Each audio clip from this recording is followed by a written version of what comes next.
Well, I want to welcome you again to another edition of Journeys with Jesus at Green Hill Church. All of you that are watching, I'm thankful for you if you're watching on Facebook or YouTube.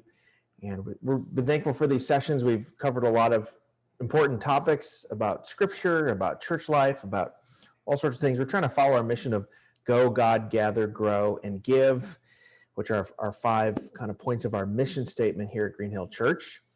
And want to know if you want to connect with us, you can go to greenhillchurch.com I think greenhillchurch.com and hit the connect card there. And we'd love to have someone help you if you have a prayer request, if you have a need, if you want to know more about how to know and have a relationship with Jesus or take your next step with Jesus. We'd love to help you with that. We have pastors and folks available who can do that.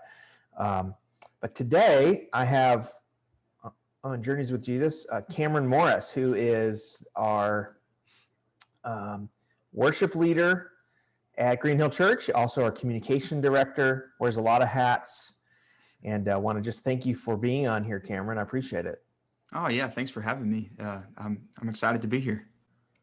So we're going to talk about a number of things, and I think most people at Green Hill have really been excited. I mean, I think everybody at Green Hill has been really excited about you being our worship leader and some of the energy you've brought to our worship and all the other things that you've done around church with our communications and obviously things like Christmas on the Hill that you spearheaded.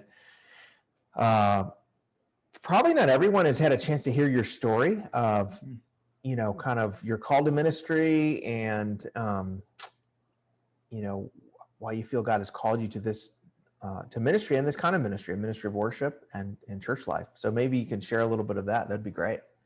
Yeah. I did come on at the weirdest time ever in the middle of a pandemic. So I think I was introduced to the church through a camera. So that was definitely a first for me. But so I was raised in church. My dad was a pastor my whole time growing up in the house, and so he was very instrumental in my salvation story and just having personal talks with him at home, going to church Sunday to Sunday, and being in Sunday school and learning about who Jesus is and what he has done for me. Just the local church was so instrumental in my salvation. And so I was saved at 9 years old. And my dad, one morning, I just woke up and I told my dad, I said, I think I need to be saved. And we walked through the story and, walked through what God and sending his son, Jesus, to die on the cross for my sins, that he was raised again. And so it was an awesome moment that I still remember.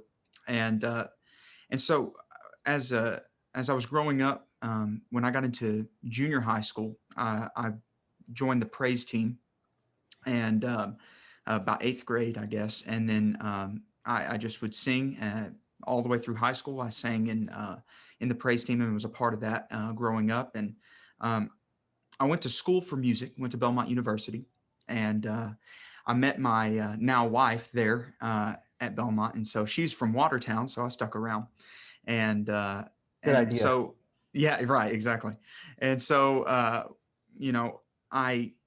I felt the call while I was in college. I wasn't exactly sure. I knew I wanted to do something with music, but growing up in a pastor's home, we know that no matter what job you do, when you are working with people, there can be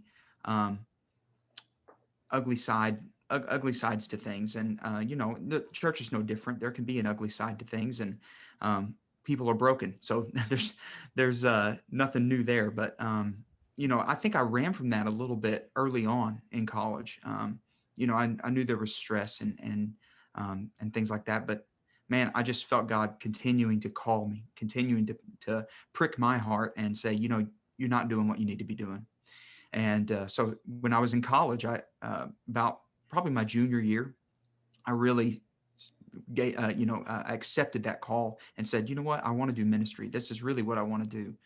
And so I worked at a church in Lebanon for 5 years, and then had the opportunity to come here to Green Hill Church, and it's been great getting to know everybody here. And I think Green Hill Church and the people here have really accepted me and my wife Brooke and my 1-year-old son Jensen. We've just um, it's been great every second since we've been here. So excited to be here at Green Hill.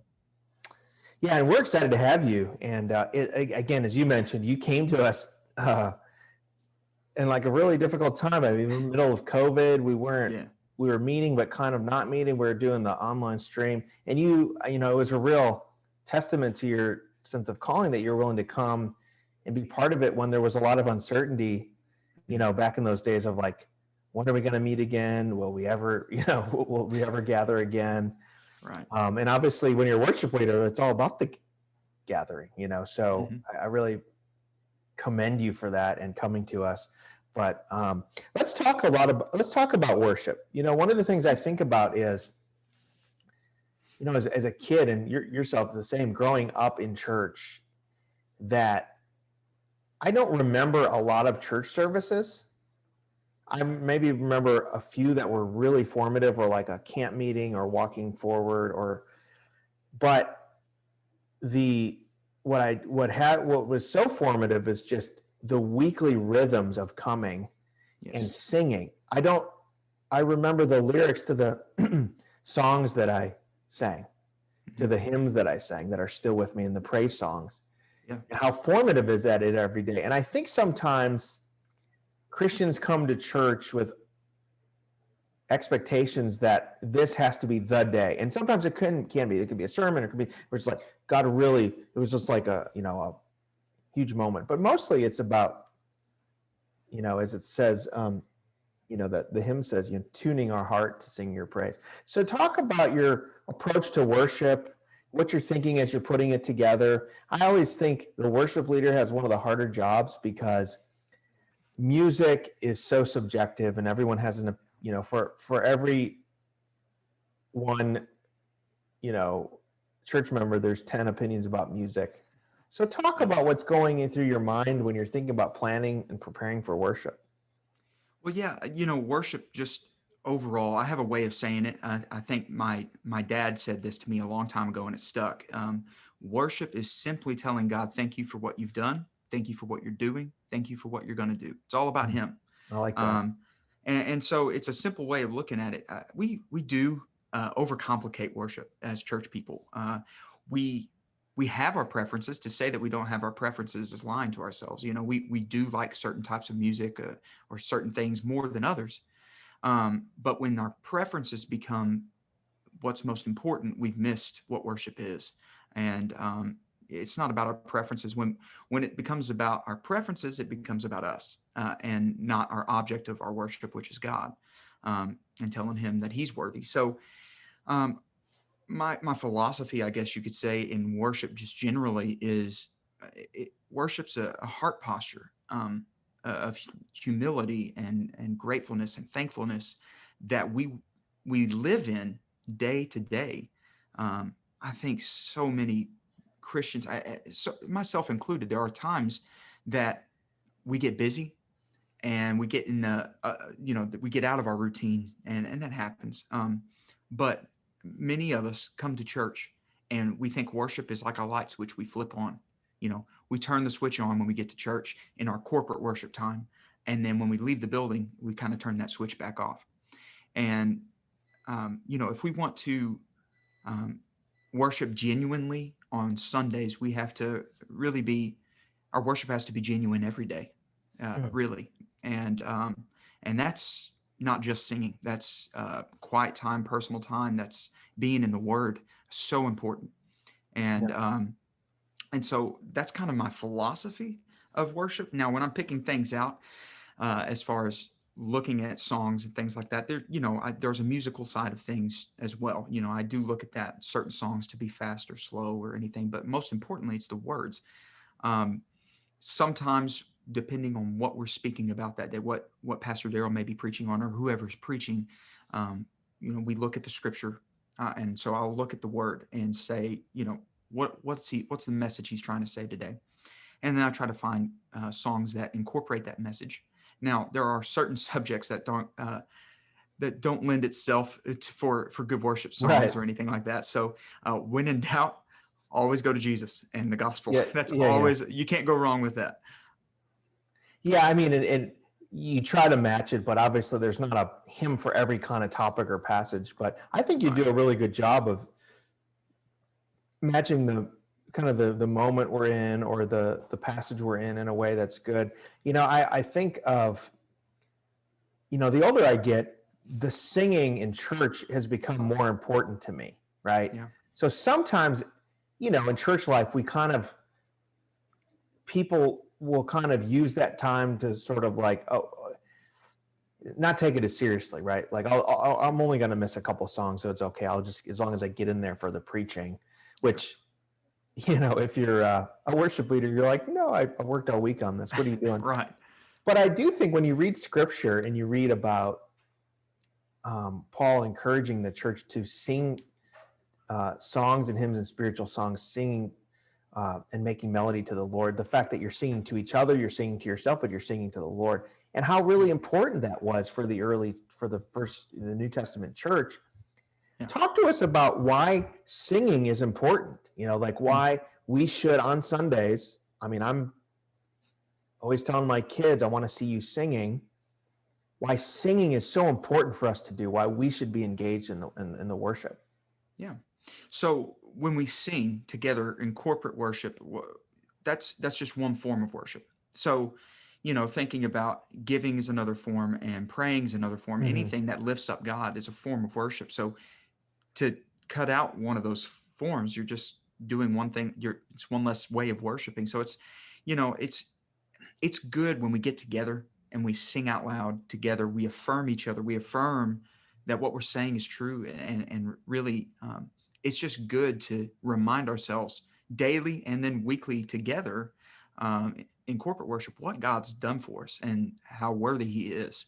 One of my favorite, probably one of my favorite praise songs right now, and it's been out for a while now, but it's "Great Are You, Lord." Great are you, Lord. And it's a simple message in the chorus, but the first time I heard it, it was kind of a revelation to me that it's your breath in my lungs, so I pour out my praise. It's every single thing that we have is a gift from God, even the breath in our lungs. So what He's given us, we give back to Him. And so it's so good for us to sing together and lift up His name while we're in worship, in corporate worship together. It's good for all of us to hear that. I think a lot of times we expect it to feel a certain way. When you're having a bad day, when you got that family that's in the car and everybody's yelling at each other and you get out of the door, you're like, hey, you come into church and everything's different. What's going on inside of us. I think that a lot of times people think that we have to feel a certain way to have worship or to experience worship in a certain way. And really, some of my most intimate moments with God is when I've had these terrible moments when I don't feel Absolutely. like coming in and lifting my voice, but choosing to do that is so important. It's not always in our relationships at least with my wife, not every single day is just, great and, always happy and always good. We have fights. We have times where we're mad at each other, but I choose to love her anyway. And I choose to tell her that. And it's the same thing with God. Sometimes we have bad days, but it's so important for us to tell Him, thank you for what you've done. That's a great way of putting it. And I think I wanted to talk about that a little bit because I think sometimes we feel like every time we come into church and sing corporately, we have to feel like happy. Yeah. And the truth is, if you look through the scriptures, there's a variety of emotions when you think about worship. Even the Psalms, there's triumph and rejoicing, but then there's also lament. Yeah. And sorrow, and you're lamenting things, or there's just restating of theology to your heart. There's kind of that whole range of emotions. And so I think sometimes I'm like you. I mean, I'm a pastor and I don't feel every Sunday, if I would be honest, I don't feel like just feel great. Yeah. But you come to church, and I actually, it's often the worship time that kind of really gets at my heart. If I've had a hard week, I'm able to kind of cry out to the Lord through the worship. Or if you can praise, you can declare that Christ is Lord. So maybe talk about, even as you're planning worship, I think you do a really good job of this, as you're planning the kinds of songs we're doing, that you're not always doing one kind of emotion or one kind of song, or like you're trying to do a range of things that kind of capture the breadth of emotions that people have, and in the way that they worship. Yeah. Yeah. So, when I'm um, planning music out and things like that, I will I take that into account that not every single time do I come in. And so everybody else is the same way. We don't always come in ready to just, hey, we've had a great week. Let's just do peppy, happy, good feeling Right. stuff. And I really do take that into account. I like to think of worship just generally as a time of celebration. It's kind of a broad statement. So it is kind of a celebratory thing. God, you are awesome.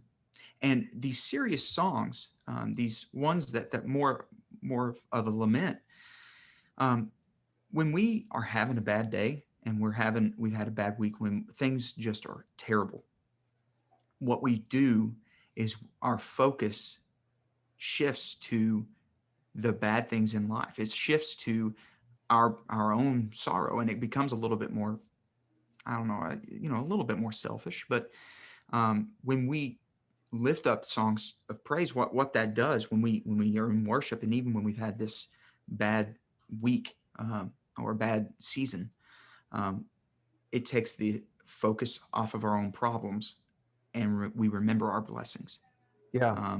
and it just puts all the focus right back to God. So yeah, that's a great way of thinking of it. And I love the way that you put those together. And there's different kinds of music, right? I mean, Hmm. so there are hymns, which are just kind of, we know how a hymn works, and it's great statements of theological truth. And Yep. it kind of has a certain style to it, of a verses in the chorus. Usually they kind of have a progression in Hmm. terms of the hymn. But then there's also praise songs that are really meaningful and helpful.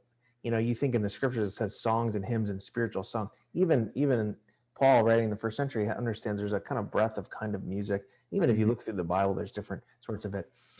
So talk about that too, as you're planning, you're wanting to have a different kinds of music. And then obviously some songs are great worship songs that we might love, but they're not maybe conducive for a group singing, so you have to take all that into consideration, right? Yeah. So just because a song's on the radio doesn't mean it's great. There are some songs that I'll pull from the radio, and they've got to, in my opinion, they've got to be solid doctrinally. It doesn't mean that they every single time is it got to be deep, but Right. I do. Deep a lot of times can be heavy, and if you're just if every song ends up being really rich Right. theologically, it can be heavy the whole time, which can be kind of, Right. if there's so much there, you get more of a quantity rather than quality. Right. And so I tried to make sure that I find one or two in my service that really hits on something that's good, a good theology. And so a lot of times people have this idea too that hymns are just old. Um, there are modern hymns today. Right. Matt Boswell, that's great, great examples. I think Shane and Shane put out great things. Right. They just do straight up psalms. A lot of their songs are, and so it's all their stuff is really rich and it's great. And so I want to incorporate modern hymns. I want to incorporate old hymns, Amazing Grace, How Great Thou Art. Those are songs that just are phenomenal. They're not going to go away. And but there are more songs being written today than I think any time in history. At least we have access to it, and so I don't want to push contemporary off to the side. And I don't like this idea of just contemporary or traditional. Yeah. All, gospel music's in there. there's a lot of different styles, and I want to try to incorporate as much as I can, and not leave one behind or jump to Yeah. just strictly contemporary or anything. But when I'm looking at uh, planning a service out and things like that, I do look at um, certain songs that are theologically rich, and then some of them, if it just is a good feeling song, or if it's a got a good beat, I listen to that stuff too.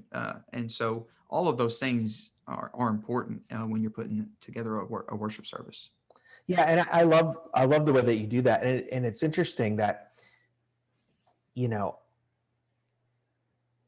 there's great hymns that are theologically rich that I'm so glad we sing, that that How Great Thou Art, Amazing Grace, and all those. But then there's also simple praise songs that are meaningful as well. And I think of like a song like Good Good Father, which doesn't have that many lyrics. It has like, but man, whenever time I hear it or we sing it, it's hard for me to not get emotional because I think about it. But then I get that way with some hymns too. And it's good to have a mix of different ones. And if you read the Psalms, sometimes the Psalms are kind of like a hymn. Sometimes they're just repetitive. Yeah. I mean, so sometimes, if we get old and we get a little cranky, but that worship song repeats itself a million times. And sometimes that can be a little annoying. But then you read a psalm and it's the same word over and over again for like 10 verses. David was doing the same thing. And so it's interesting. And I think both of those can really be helpful and good. And I also just think it's good for us to be sharpened in our music. So sometimes it's good for me to come into church and not know the lyrics and have to learn a new song. Like, that's okay.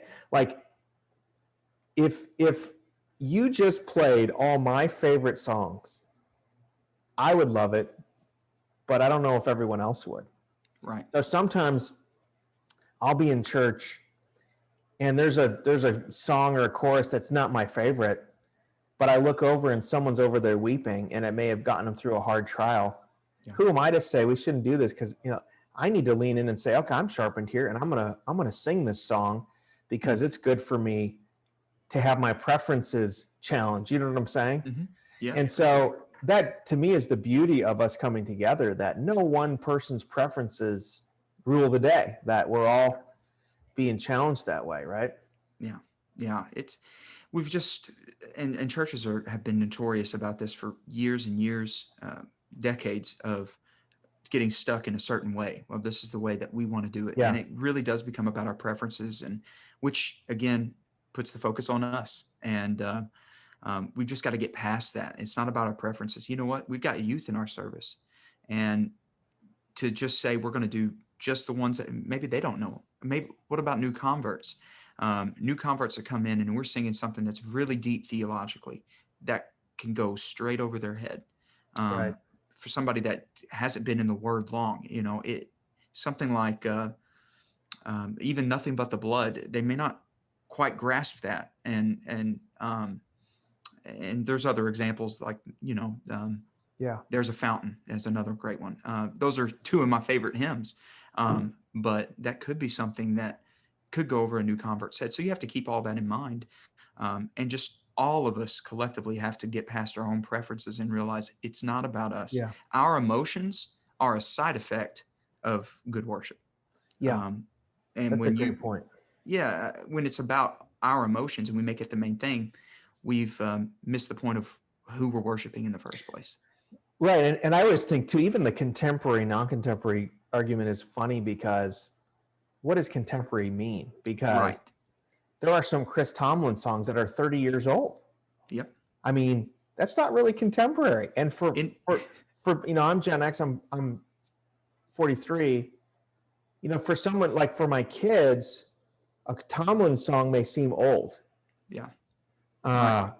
There was a time when the Fanny Crosby stuff that I just love was new and kind of weird for people. Even Isaac Watts, believe it or not, was contemporary in his time. So I just think we have to be flexible about that. I will say this. I was so excited to see you, and I was surprised and I was excited when we did a City of Light song.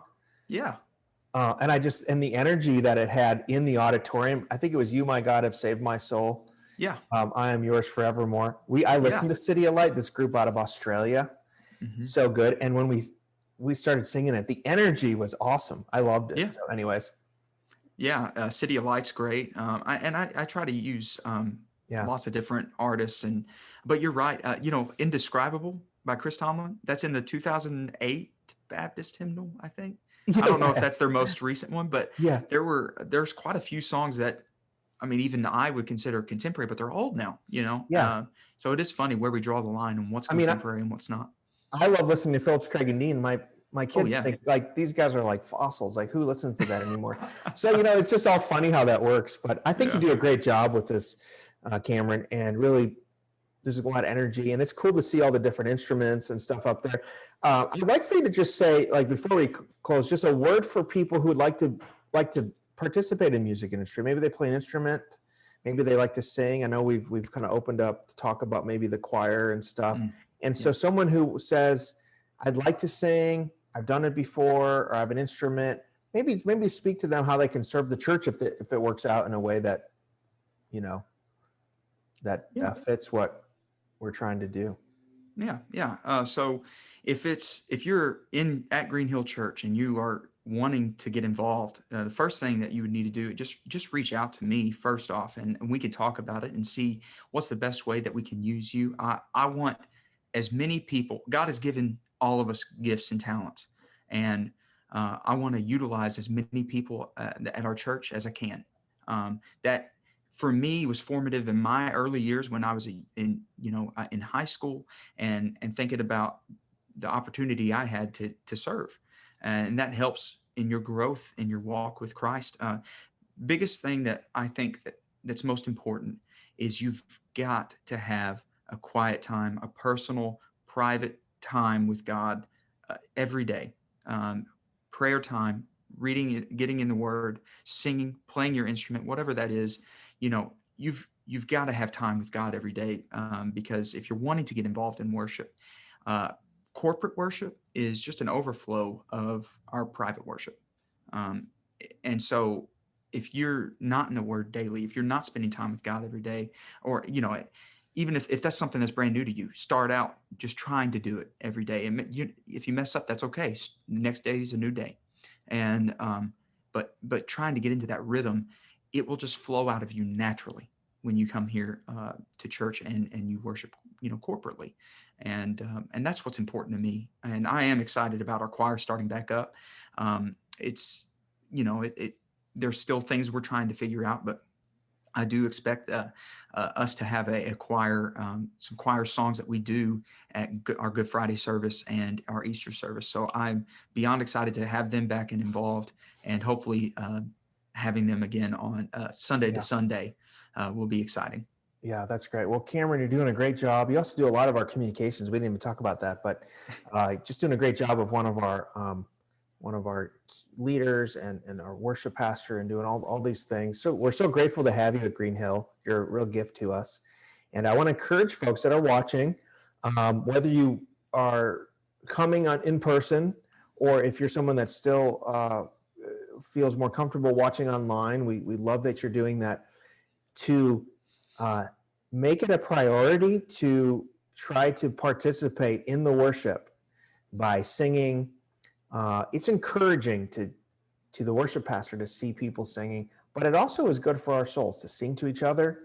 We're singing to the Lord, and we're singing to our own souls. And so let's try to make that a priority, that to not see the worship time as filler or something before the congregation, but as a really essential part of why we gather as the church. And so we're thankful, Cameron. And we just want to encourage all of you, if you would have any questions about taking your next step with Jesus, if you maybe watched this and you're not part of Green Hill, but someone forwarded to you or you saw it on someone's Facebook timeline, we'd love for you to reach out to us. We'd like to help you with your next steps with Jesus. You can go to greenhillchurch.com and use the Connect card there, and it will come back to us, and we'll try to help you. But thank you for joining us here at Green Hill Church for Journeys with Jesus.